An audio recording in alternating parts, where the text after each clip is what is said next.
You remember my video when I talked about like kind of what we endure as these creatives that are in our pocket of the internet, where people want to be able to just tee off on you and say whatever foul things, whatever weird, bizarre things it is that they can say whatever, no matter how damaging it may be, no matter how libelous or slanderous it is, they're still going to do it. Y'all remember that? Go watch that. I encourage you. It's much of the similar thing and how crazy a lot of these people are that I'm going to show you. Now, this came out of a thread right here where this thread, there was some idiot furry who was saying that I was transphobic because I don't know, read the article interview of the upcoming Ironheart show, and the actor in there, and that actor was saying that they were now glad that all of these trans kids, is the actual term that she used, and I guess me bringing that up meant that I was transphobic. Apparently they don't know what that word means at all, but they use it willy-nilly. It's not to be surprising. But this guy says that it's not even just transphobia. He says the way he's phrasing it is pure Nazism. Now, again, only thing from this thread is they're taking the title from that video, and we can go look it up right now. Actually, if we go to my page of what the title was of it, and it was, let's see, let's pull up these videos. It's one of these older videos here. I feel like it wasn't. There it is right there. So the title right here is, yeah, they're after your kids. Ironheart star admits. How on earth can you say that the way I'm phrasing that is pure Nazism? Now, yes, we know none of it makes sense. He even goes, and I laughed at him at that. He goes even further to clarify. He says, you're a Nazi, white supremacist.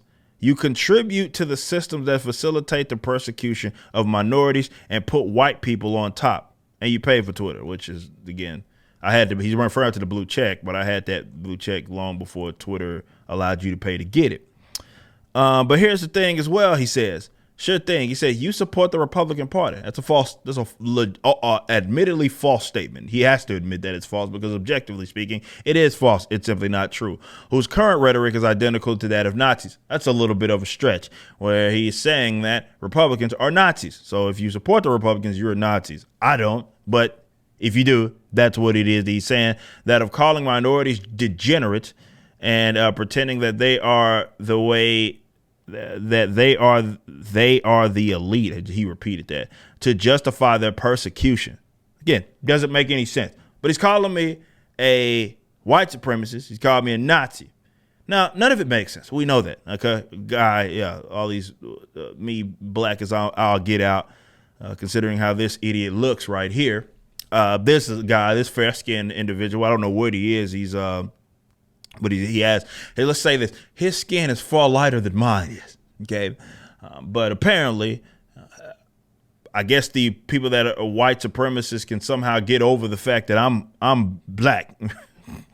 Man, these white supremacists are terrible these days. They don't make them like they used to, I guess, huh? In which they are I guess they always tend to go out there and support black people and their efforts and based on comic book characters that also that have, let's say, non-white people in it, in that. But these white supremacists are just falling over themselves to go support all of this material. Let's just get to the real and cut through the sarcasm. This guy is a fucking idiot. But the point here is that he's on autopilot, right? These guys have boogeymen that they made up in their minds, and you're going to be that no matter how much it makes sense, okay? So they have their set. This is why NPCs is a great term to define these people, because they cannot deviate from that script, right? It is programmed within them, and no matter how much it makes sense or not. So it didn't matter if I was a white guy or, in this case, like I am, a black man. It doesn't matter to him. At the end of the day, you are this, and he needs you to be this because he has to be this dragon to slay, and there's no way that they can deviate from. These are very stupid people that we are dealing with, but of course, when it comes to ramifications, they don't at all care about that. Now, of course, like I say all the time, I can take it. Right? And that's what why I think gives them even more incentive, because they say stuff like this. I laugh at them, I monetize them, and it makes them even more angry and certainly aggravating when this doesn't work. But for some of you other people who may not have the following it is that I have, and certainly the thick skin it is that I have, you can see how damaging and how crazy that is if someone were to deem you that way, especially if, you know, your job got wind of something like that and they were like trying to again, perpetuate this idea that that's what you were, and they would fire you immediately. That's the livelihood being taken away from you, and they don't care about that. In fact, they would encourage it. They would encourage that you be broke, left out on the streets, no longer existing. They get so irate and angry if you have an opinion that's differing from them, especially if you are seeing success in a industry that they share, right? Like with you, like you're a fan of comics, they're a fan of comics, and they don't want you to be existing alongside of them. So if they can damage everything from your livelihood, reputation, all of that, that's exactly what it is they are. And this is why I said in the previous video that I believe that when it comes to these guys, especially these loudmouths, the guys that are very aggressive in their approach, I think these people need to get pulled up on in real life and actually have to engage and face the people that they're accusing of being these terms. Not to say that they're going to get punched in the mouth. That's not what it is that I'm advocating. I'm advocating for actual dialogue and conversation and facing and looking a person in the eyes that you're saying these really egregious things about. These are you're talking about people that committed obviously genocide, some of the worst human beings, Nazis, that is, in modern human history, right? And you would liken people to that, just regular people, because y'all would disagree on a take, like, and it ain't even that. Like, the point of the video wasn't me disagreeing or agreeing. It was like, hey, this is what the person said, and here's the facts, and that in itself means that I'm to be associated with this guy that was a socialist, murderous piece of trash, and has a funny mustache.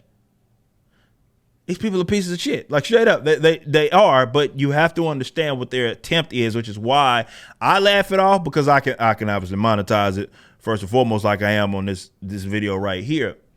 But when it comes to other people, like, that stuff's not funny. It's not really funny. Even with me, it's not really a fun, like, the action, the intention isn't funny at all. We just make fun of it because we know that's what it's going to take to laugh it out. Because, you know, we shouldn't be taken, like, you're not to be taken serious when you say stuff like that. But that aside, your intention is your intention. And you would you know what you're trying to do, and you're trying to ruin the reputation of people by associating with them with these things that they're not, simply because you disagree with them on a certain political issue. Like, this guy's on freaking autopilot. Call me, of all people, a Republican. Anybody that follows me obviously knows this nonsense. But it doesn't matter. It's not that, like, he got evidence that I was that. No, it's more, he has a script. He needs you to be bad. He needs you to be this person, and he can't deviate from it because he's too stupid. Simple as that. Wherever you're viewing the content, I appreciate you. If you enjoyed it, you may be interested in my comic book company, Rippaverse Comics. Our first book and campaign, ISOM #1, brought in $3.7 million with tens of thousands of satisfied customers. Visit Rippaverse.com to check out our store and stay up to date with the latest campaigns from one of the hottest new comic book companies. Also, my first big step towards a parallel economy was the development of my personal website, ericdjuly.com.